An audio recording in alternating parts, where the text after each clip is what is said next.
Hello viewers, কেমন আছেন আপনারা? আপনারা দেখছেন স্মার্ট ফিক্স ইনস্টিটিউট, যেখানে আমি স্টুডেন্টদের সাথে লাইভ ক্লাসেস দেখাচ্ছি যে কোনো একটা মোবাইল যদি সেটা ডেড হয়ে যায় তো তাকে কিভাবে আমরা ডায়াগনস্টিক করব এবং কি প্রবলেম হয়েছে, কোথায় কাজ করতে হবে, কোথায় হবে না তা আমি দেখাচ্ছি।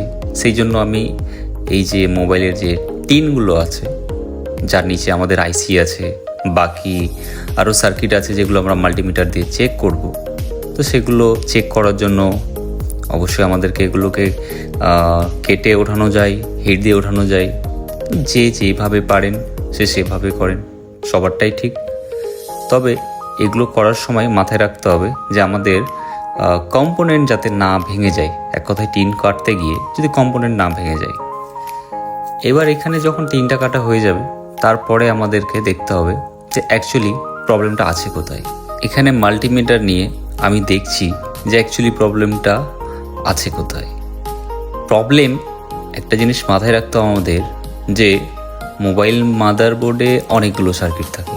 এবার আমরা যদি নাই জানি যে কোথায় প্রবলেম আছে তো আমরা কাজ কীভাবে করব, তাই না?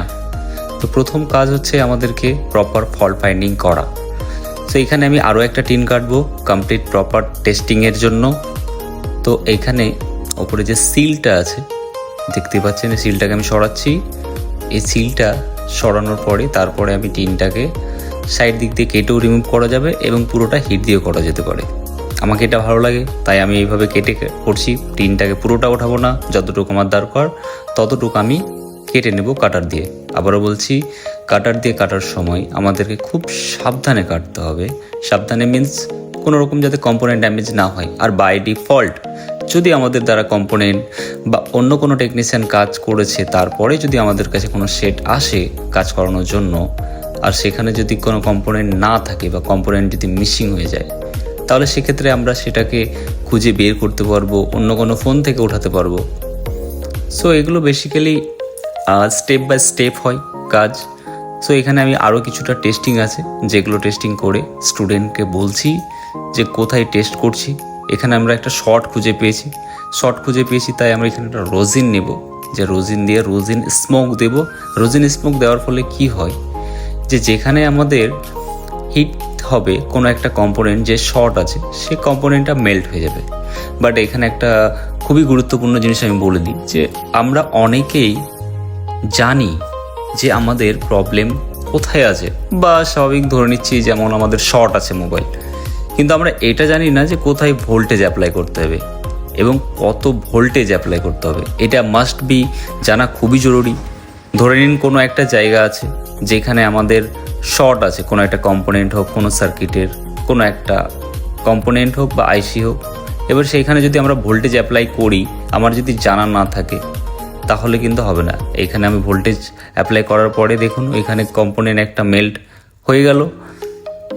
সো এখানে কত ভোল্টেজ দিলাম না দিলাম এগুলো সবকটা জানা খুবই জরুরি। এবার এখানে কম্পোনেন্ট যেটা মেল্ট হলো আমাদের, সেই কম্পোনেন্টটাকে অবশ্যই আমরা ওঠাতে হবে। এবার তার আগে দেখে নিতে হবে যে কম্পোনেন্টটা ওঠাবো কীভাবে। হিট দিয়ে ওঠানো যেতে পারে, আর আমাদের যে আয়রন আছে আয়রনের সাহায্যেও আমরা ওঠাতে পারি। সো এইখানে বেসিক্যালি একটা জিনিস আমি স্টুডেন্টদের দেখাচ্ছি যে এখন কি কন্ডিশন আছে এবং কম্পোনেন্টটা আমরা ওঠানোর পরে তারপরে কি অবস্থা থাকবে। সো এখানে আমি দেখানোর পর এখানে কম্পোনেন্টটা যেটা আছে এখানে আমি আয়রনের মাধ্যমে উঠিয়ে দিব।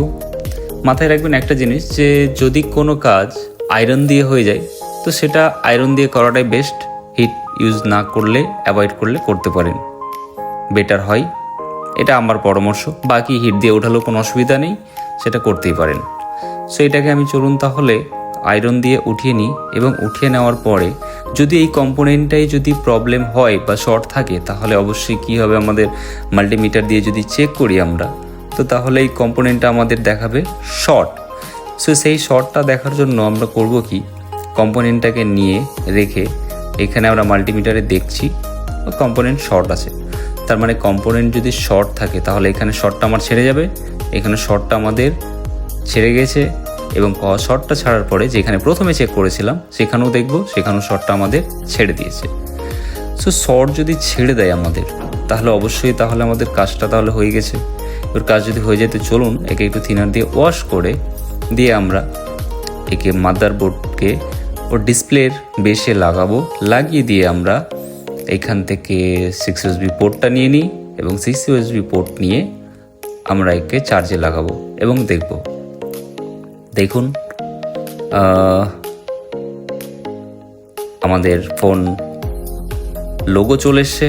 আর কিছুক্ষণ দাঁড়ায় একটু, আমি একটু জুম করে নিই। হ্যাঁ, দেখুন মোবাইল অন হয়ে গেছে এবং টাচও প্রপার কাজ করছে।